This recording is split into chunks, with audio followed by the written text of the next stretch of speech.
कहलगांव विधानसभा के बारे में मुझे ये बताइए कि यहाँ पर जो डेवलपमेंट की बात करें अगर हम, तो वो आपका दृष्टिकोण उस डेवलपमेंट को लेकर किस तरह का? देखिए, जहाँ तक कहलगांव विधानसभा की आप बात कर रहे हैं, कहलगांव विधानसभा मुझे लगता है कि बिहार का 2-3 जो पिछड़ा जिला है जो विधानसभा, उसमें कहलगांव नंबर 1, थोरैया नंबर 2 और पीरपैंती नंबर 3। हाल ही में ज्वाइन की है भारतीय जनता पार्टी और इनकी राजनीतिक शैली बहुत ही अलग है। हम इनसे बातचीत करेंगे और जानने की कोशिश करेंगे कि कहलगांव विधानसभा में विकास की जो रफ्तार है, सरकार आप ही की पार्टी की है, आप ही के राजनीतिक गठबंधनों की सरकार है, उसको देखते हुए सारे विषयों पर चर्चाओं पर हम बातचीत करेंगे। सबसे पहले सर मुझे ये बताइए कि कहलगांव विधानसभा की जनता को क्या उसका जो एक सही हक है वो मिल पा रहा है माननीय विधायक सदानंद बाबू के रहते हुए, या नहीं मिल पा रहा है? कहलगांव की जनता एक राजतंत्र अभी बरकरार है कहलगांव, और राजतंत्र का नेता है सदानंद सिंह, जो माननीय विधायक हैं कहलगांव विधानसभा से, और उनका अपना शासन चलता है। मैं 80 से राजनीति जरूर करता हूँ। 2000 में मैं नामांकन किया था, किसी कारणवश नहीं लड़ सका। 2005 में मैं चुनाव लड़ा, और चुनाव जब लड़ा तो मुझे लगा कि मैं कौन सा चुनाव लड़ रहा हूँ, किस जगह से लड़ रहा हूँ। मैं तो भागलपुर के बगल का रहने वाला हूँ, कहलगांव विधानसभा मेरा घर पड़ता है, परंतु मैं जब कहलगांव विधानसभा में घुसा तो मुझे लगा पैदल ही चलना होगा, कहीं सड़क नहीं थी। और यही नहीं थी, जगह जगह हर 5 किलोमीटर पर मुझे वैसे दुश्वारियों से सामना करना पड़ा कि मैं अगर देहात गया तो वहाँ पता चला कि यहाँ फलना रंगबाज है, उससे थोड़ा आगे बढ़ा तो बोला कि ये दूसरे रंगबाज का इलाका है, और तीसरे जगह जब मैं गया गेरुआ के किनारे तो बोला गया कि यहाँ तीसरे रंगबाज हैं।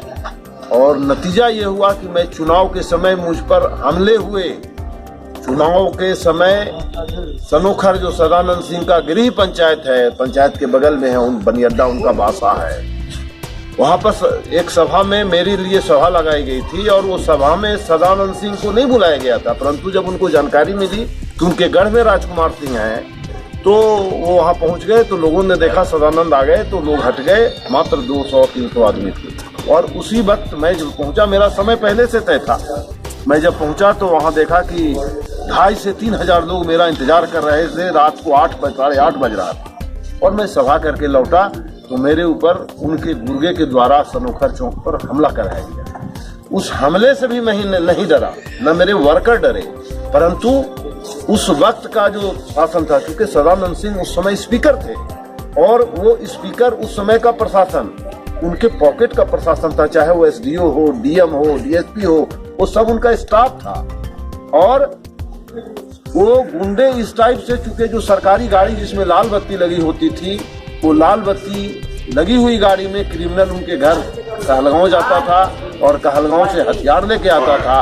और हमारे समर्थकों के साथ चुनाव के 24 घंटे के पहले वो नंगा नृत्य कहलगांव में हुआ। वो नंगा नृत्य आज तक कभी नहीं हुआ होगा कि सदानंद सिंह ने के गुंडे ने किसी का कपड़े फाड़ दिए, किसी को अपहरित कर लिया, और चुनाव के दिन कम से कम 50 बूथ लूटे। और उसके बावजूद मैं चुनाव नहीं हारता। मैं चुनाव वहां हार गया जहां प्रशासन बूथ लूटने लगा, और प्रशासन ने करीब 35 बक्से बदल दिए, और 35 बक्से के बदलने के का नतीजा हुआ कि मैं चुनाव हार गया। परंतु कहलगांव में आज भी मैं नहीं हारा हूँ। मैं हार जाता हूँ जब टिकट का समय आता है।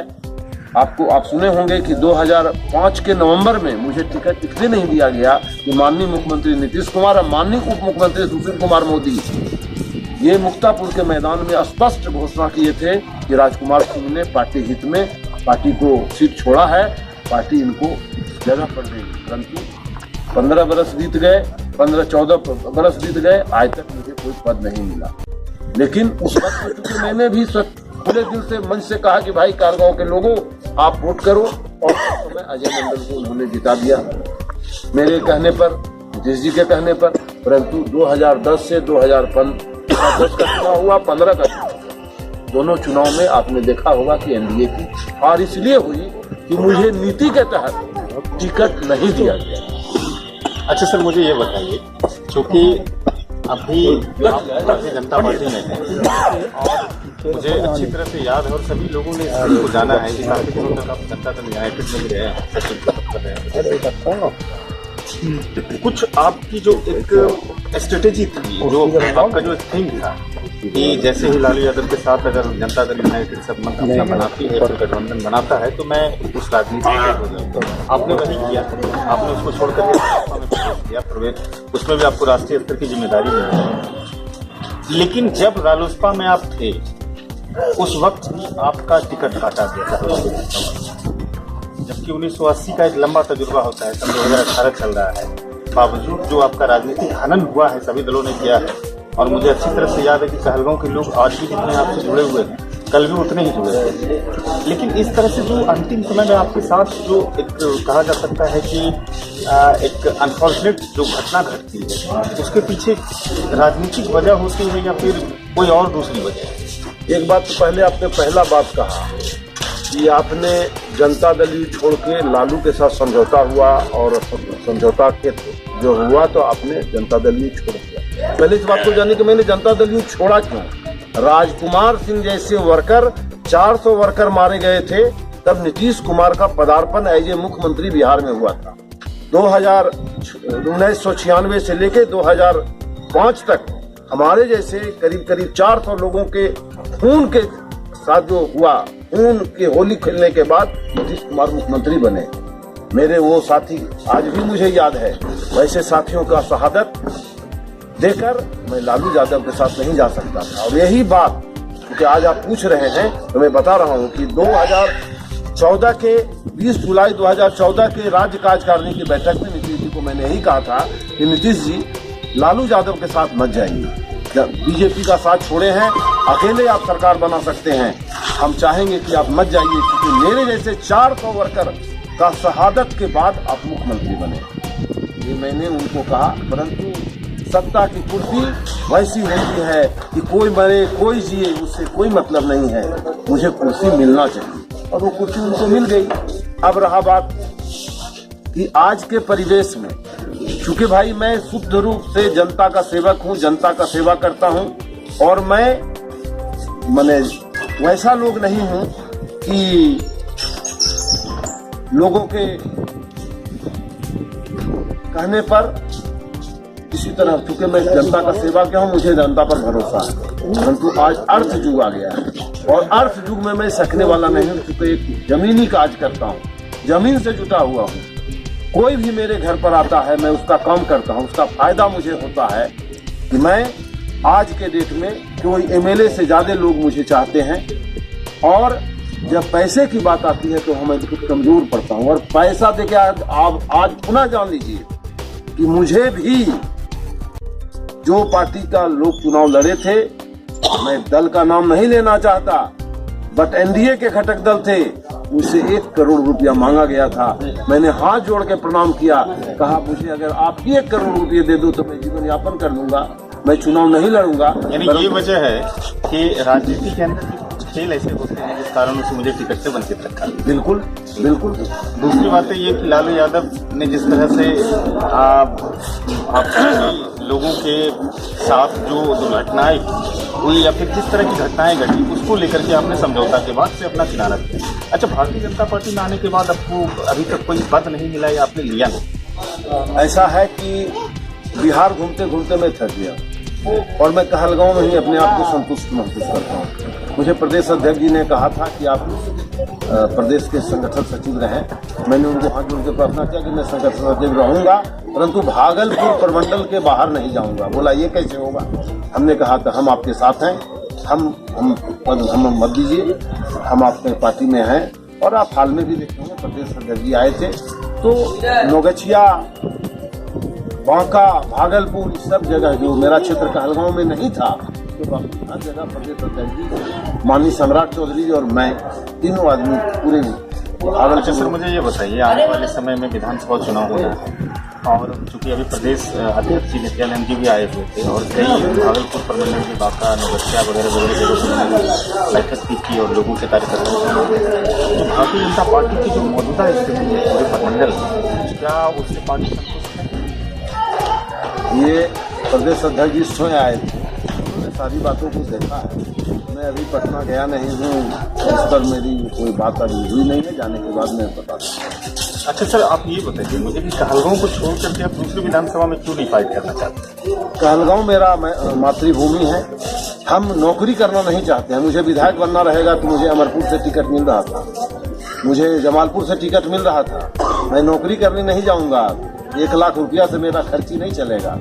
हम कहलगांव का बेटा है, कहलगांव का सेवा करेंगे। कहलगांव के लोग टिकट मिलेगा तो कहलगांव से लड़ूंगा, नहीं तो कहलगांव के बाहर चुनाव लड़ने नहीं जाऊंगा। मुझे 3 जगह का ऑफर था, आज मैं आपके सामने बताऊंगा। अच्छा सर, ये बताइए सीधा कहने का मतलब आपका ये है कि कहलगांव विधानसभा हमारा नेटिव प्लेस है, हमारी जन्मभूमि है और कर्मभूमि भी है। मुझे विधायक बनकर लोगों की सेवा करना है, बल्कि राजनीतिक फायदा नहीं है, इस वजह से कहलगांव नहीं छोड़ते। बिल्कुल, मुझे ये बताइए सर, कहलगांव में जो रेशियो है, जिस तरह से आए दिन वहाँ पर लोगों को समस्याओं से जूझना पड़ता है, जिस बीच में ऐसी बातें आती है कि स्थानीय स्तर पर कोई शिकायत अगर लेके जाता है तो नहीं सुनता है, अंचल स्तर पर कोई शिकायत लेके जाता है नहीं सुनता है, तो इन सब मसलों को लेकर के आप क्या करते हैं जनता? ऐसा है कि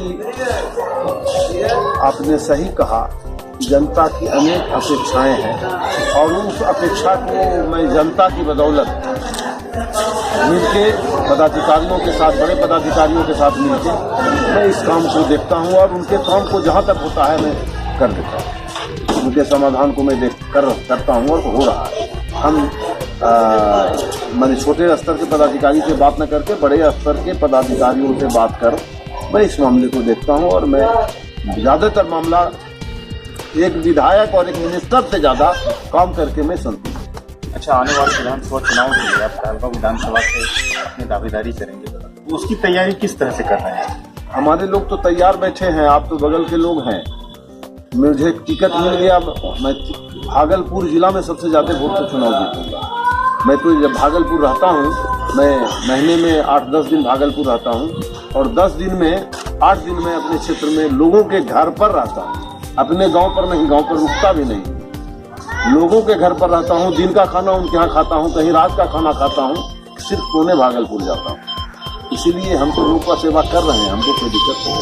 अच्छा सर, मुझे ये बताइए कि आप जिस तरह से जितना लोकप्रिय आप एक समुदाय वर्ग में हैं, आप दूसरे समुदाय में उतने ही लोकप्रिय हैं। सनौला में आपको देखा जाता है रमजान के दिनों में, ईद के दिनों में काफ़ी लोकप्रिय है अल्पसंख्यक समुदाय के बीच। जब आपको टिकट नहीं मिलती है तो ये जो आपके जो समर्थक होते हैं उसको किस तरह से आप संतुलित करते? इस बार जब टिकट नहीं मिला तो समर्थकों का था कि स्वतंत्र रूप से चुनाव लड़ना चाहिए और समर्थकों का मतलब यह स्थिति था कि जिस दिन ये बात वो बोल रहे थे उनकी संख्या करीब 500 और वो 500 व्यक्ति हर पंचायत के थे।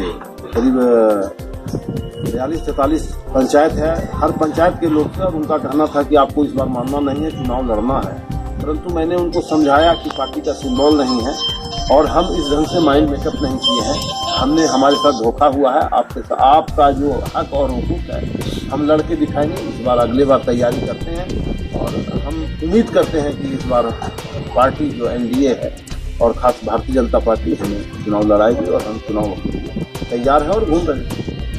विधानसभा के विषय में ये बातें हमेशा अखबारों में, मीडिया में आती है कि वहाँ पर जो चिमनी भट्टे हैं और जिस तरह से NH80 के करीब में जिस तरह से वहाँ पर टैपिंग डिपो स्थापित किया गया और बगल में गंगा है, एक तरफ तो सरकार गंगा को क्लीन करने के लिए बड़ी बड़ी स्कीम चलाती है, NH को बचाने के लिए बहुत सारी योजना निकालती है, लेकिन इस तरह के अवैध कारोबार पर अंकुश क्यों नहीं लग पा रहा है?